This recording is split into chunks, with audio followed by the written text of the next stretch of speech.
And the main aspiration of President Putin was to convince these leaders, the new allies and partners, as part of the BRICS arrangement, to evolve sort of a financial system around the world which could help circumvent Russia and its other partners, the Western-controlled banking system, in case of a major attack by Israel against Iran.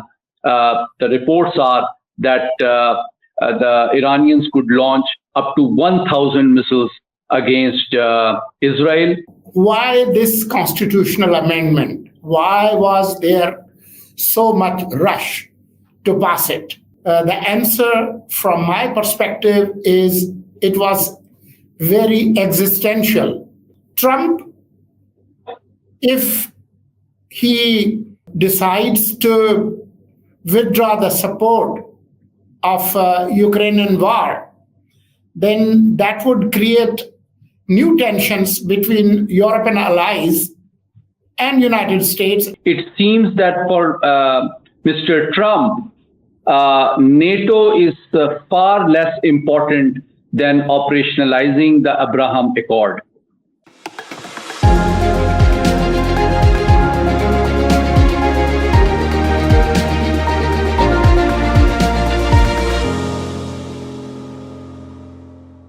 With a fresh episode of The Weekend, I am Murtaza Surangi. And I am Muhammad Ali. Last week, we tried to discuss the major international, regional, and national issues. If you take a look at the news landscape, you will find out that few major events on the global scale that happened this week were mainly the BRICS summit in Kazan, Russia, and the continuing conflict in Middle East after Israel's invasion of Lebanon and constant killing spree, both in Palestine and Lebanon. In Pakistan, few major developments took place, especially the passage of 26th constitutional amendment, which was pending for almost more than a month. And today, on Friday, the new Chief Justice of Pakistan appeared in the full court reference as it was the last day of Chief Justice Qazi Faiz Isa. Tomorrow, on Saturday, the 26th, which happens to be the birthday of Qazi Faiz Isa, new Chief Justice Yahya Afridi will be sworn in at the President House late in the morning on Saturday. So these are three major developments we will try to analyze. Thank you, Shadi. Sayyid Muhammad Ali is with us. Let's go straight to BRICS that has ended in Kazan, Russia. What are the key takeaways, Sayyid Muhammad Ali? Thank you, Murtaza Sahab. I think there are three very significant takeaways that one can identify after this historic BRICS summit. First is the timing of this summit. This is perhaps the most significant and largest international summit-level event hosted by Russia since its conflict with Ukraine started. And as part of the Western powers strategy, one of the major prongs was to diplomatically and politically and financially isolate Russia from the rest of the world. So this event symbolizes President Putin's attempt at presenting himself as still influential, relevant to the international system, and he was able to bring together leaders from at least 36 different countries, including some of the key allies of the US in Asia Pacific in the form of Prime Minister Modi, and a NATO member vying for membership of BRICS like Turkey. And the second aspect was 4 new members joined this particular summit, 2 from the Middle East and 2 from Africa. The Middle Eastern countries, 2 very significant and important countries, Iran and UAE, joined as members, whereas the 2 African countries included Egypt and Ethiopia. So this indicates that this organization, despite its somewhat modest contributions and gains, continues to grow and draw interest from around the world. And the third most significant aspect is the hope and the main aspiration of President Putin was to convince these leaders, the new allies and partners as part of the BRICS arrangement, to evolve sort of a financial system around the world which could help circumvent Russia and its other partners, the Western-controlled the banking system. But I think in that case, the progress is very slow, and which reflects the complexities of the matter. The Western reaction has been that they do view the rise and expansion of BRICS with concern, but they are not. They do not see it as immediately the emergence of a counterweight of G7 or a European Union immediately. However, they are constrained and worried about the growing interest in the de-dollarization of those countries and economies which have been a victim of economic coercion and financial pressure from the Western powers.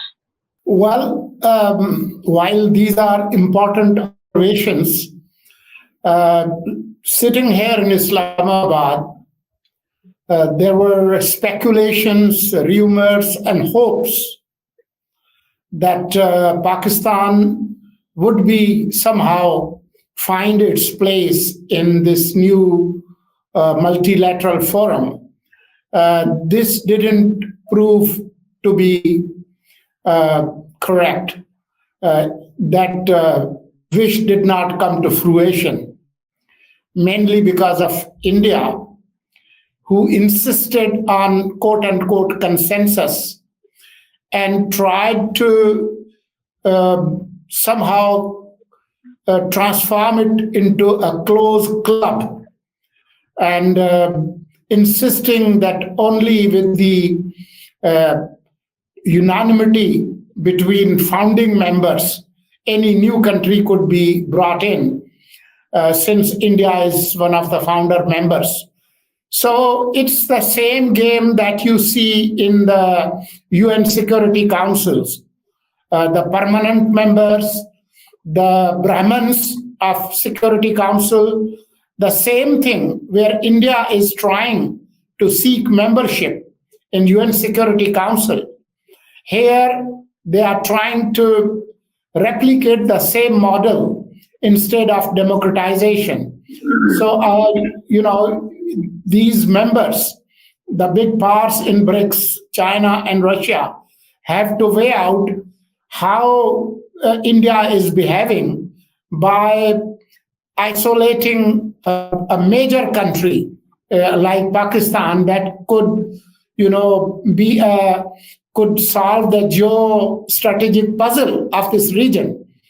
What do you think about that? I think it's a very important point, Mutazab, because perhaps the recent very successful and important SCO summit hosted by Pakistan and the sort of magnanimous and very positive diplomatic welcome given to the Indian External Affairs Minister can be seen in the context of an attempt to melt the ice, which has been, frozen solid since the 5th August 2019 actions of India.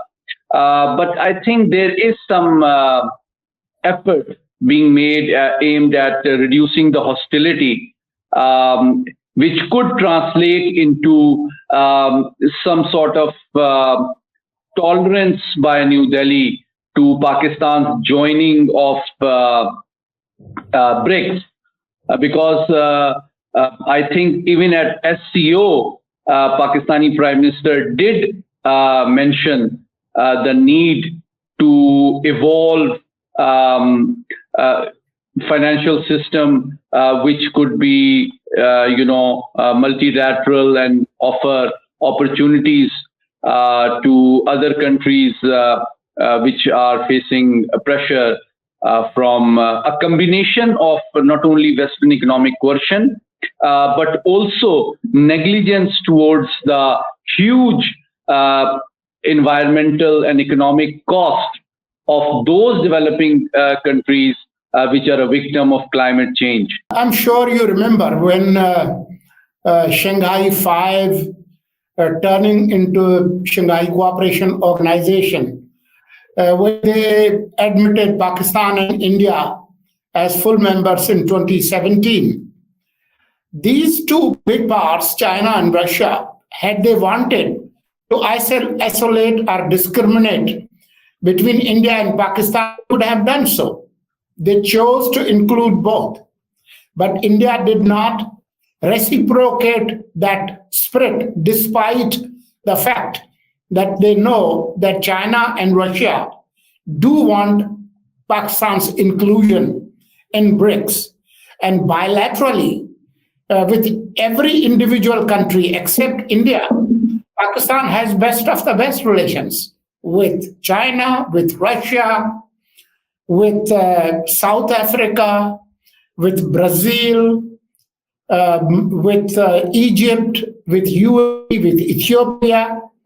So this effort to isolate Pakistan can't succeed, because even in that group, Pakistan has the best relations with all of them. I can't agree more with you, Murtaza Saab, for the simple reason that these 4 new member states which joined BRICS a few days ago themselves also do not have very close and cordial relations between themselves.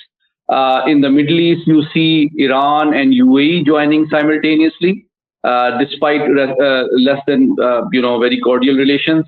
And similarly, Ethiopia and Egypt, for a number of regional issues, do not see eye to eye.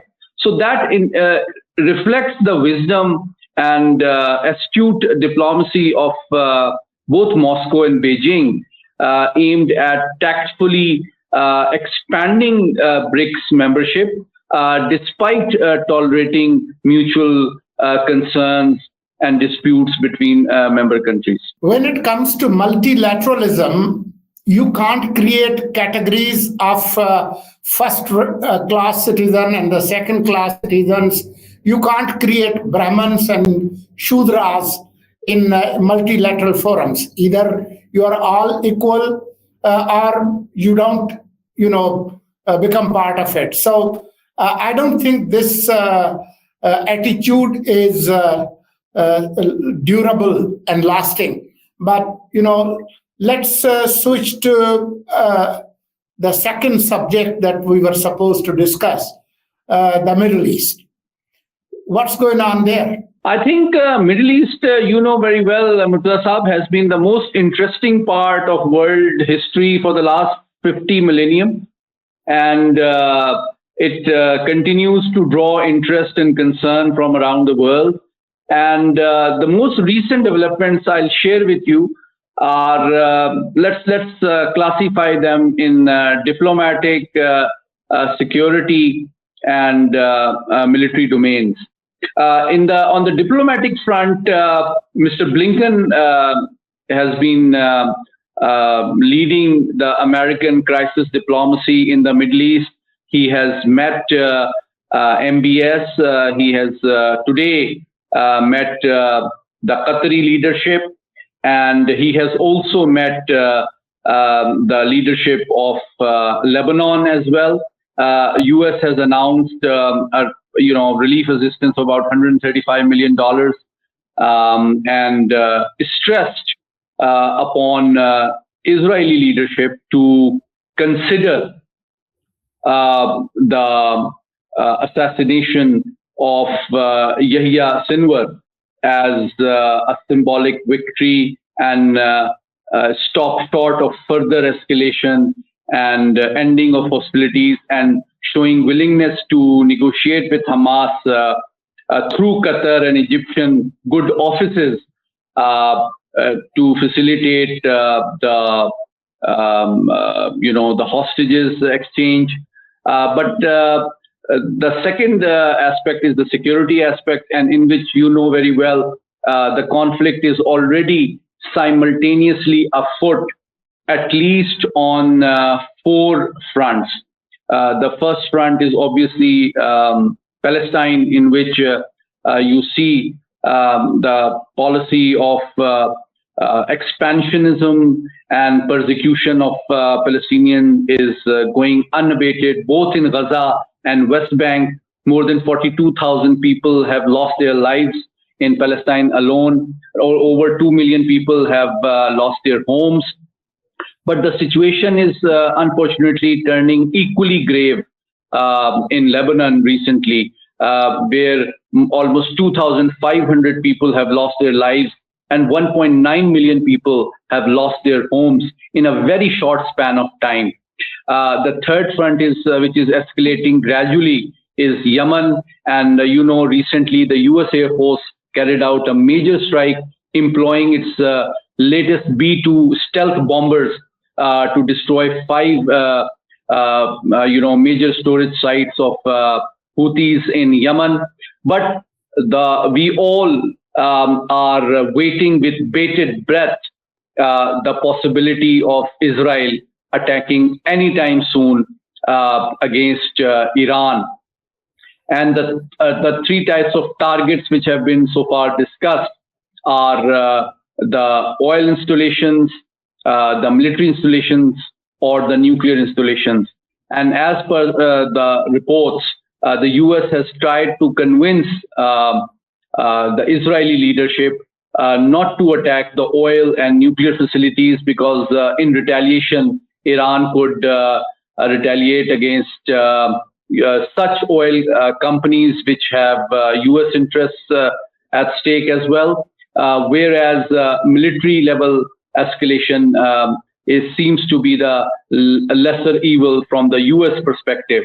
However, the latest report indicates that the ideological leadership of Iran has ordered its military leadership, the Pasdaran-e-Inqilab as well, to strategize in case of a major Israeli attack on Iran, to consider 3 types of actions.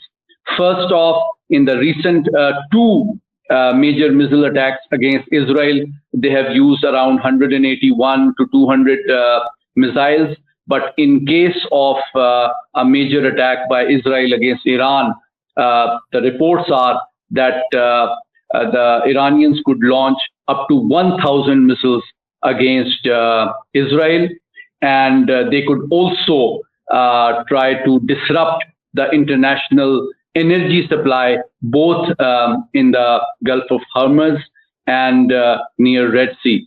So that is the situation right now. But on Monday, we expect the Mossad chief, the CIA chief, and the U.S. State Department officials to meet with the Qatari leadership and Egyptian leadership in order to try to convince both Hamas and Israel to agree to exchange of hostages to disincentivize a further escalation between Iran and Israel as well. But I would like your perspective on it as well. I would be very interested in knowing that while we are discussing this, we are only 10 days away from American elections. Yes. As we speak, we have, it would be, as we are recording, soon you will have the morning of October 25 in United States. So how many days are left? Barely, the number of fingers on your both hands. So if Israel has to attack before elections, as it was speculated, that should be coming any day. So the tensions might be, going higher and higher. Let's see how this plays out, because it will have huge implications on the November 5 elections in the US. I'm not sure. Let me just make a very short comment on this very important point which you have raised. The assessment in Tel Aviv is that the US elections and its outcome will have direct and very significant impact on the options and future of Israeli military strategy against Iran, against Hezbollah, and against Palestine. The Israelis fear that if Kamala Harris joins White House, then the Israeli leadership can face greater pressure to de-escalate the conflict. But they are hopeful that if Mr. Trump returns to White House, then they can continue to try to dominate the escalatory process. And they expect, instead of American commitments towards Ukraine, which are likely to decline significantly, US will be more willing and forthcoming in providing greater diplomatic and military support to Israel to fulfill its agenda in this region. Now, this is a very interesting situation, as you rightly pointed out. Trump is on record saying that Israel should attack nuclear facilities of Iran, while Biden administration has hinted that if they do, Israel will be on its own. But if Trump wins, as it might happen, we don't know, then it will embolden Israel. But at the same time, Trump, if he decides to withdraw the support of Ukrainian war, then that would create new tensions between European allies and United States, and it could literally break that more than half a century, or I should say 3/4 of a century alliance between United States and European allies. Let me just make a short comment on this. I completely agree with you. It seems that for Mr. Trump, NATO is far less important than operationalizing the Abraham Accord. And on that note, let me ask you that, Pakistan witnessed a major constitutional change despite a lot of concerns and hopes. The process was peaceful and it culminated amicably in an inclusive manner. But I would like your informed perspective on how, despite concerns and best efforts of the opposition, the coalition government was able to secure the support achieve a consensus? And also, what do you expect in future about its impact on how the judiciary functions? I'll try to quickly summarize it, and I'll let you ask a question or two about it. Number one, why this constitutional amendment? Why was there so much rush to pass it? The answer from my perspective is it was very existential. The February 8 elections brought a new political system, and there were fears that PTI and its troll brigade and its supporters, both at home and overseas, in collaboration with major sections of the judiciary, after October 25, they will nullify the elections and create a huge constitutional crisis, which might have led to an open confrontation between different arms of the state apparatus. And either we could have descended into an extra constitutional situation or even civil war. Those were the fears. So that's why a constitutional amendment to clip the powers of overreaching judiciary was necessary. That's the background. Okay, let me ask you a follow-up question. For the benefit of our international viewers, I'd like you to explain what is the exact Commission's constitution. How many members are there? Which institutions are represented? Because there is a lot of concern in international media and some of the international organizations as well that this reflects sort of diffusion of power and independence of judiciary. Is that a correct concern? No, that concern is far-fetched. In most democratic countries, including United States, the appointment of judiciary is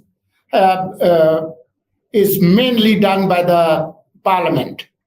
Even in the United States, when the president nominates judges, the confirmation is done by the US Senate through a very long, grueling process.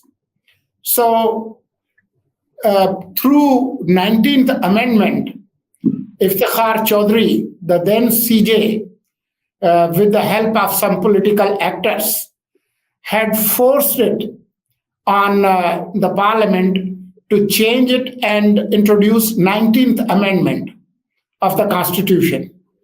The heart and soul of 19th Constitutional Amendment was that judges will almost appoint themselves. So that negated the very spirit of our Constitution and democracy.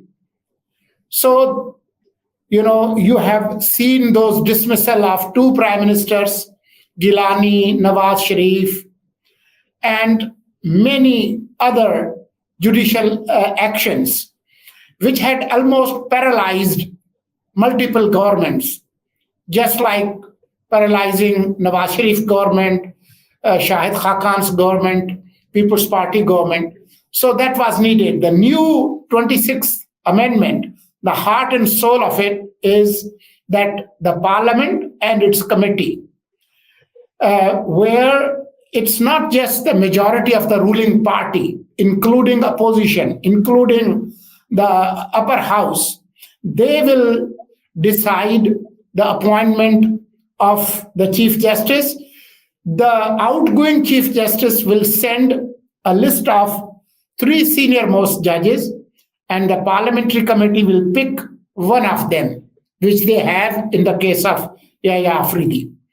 For the appointment of a constitutional bench, there's a different mechanism in place. that has the representation of bars, the Attorney General, the members of Senate, and two members from outside the parliament, one representing a woman and one representing minority. So this is a complex process, but I would say the heart and soul of this amendment is to embolden the supremacy of the parliament and parliament's supremacy in electing or nominating or appointing the judges. Mr. Saab, thank you so much for explaining it very frankly and clearly and addressing the concerns being raised about this process, which is complex, but inclusive and transparent, which is the most important thing. So viewers, thank you so much. I think it's time to say goodbye to you and our viewers, and see you next week.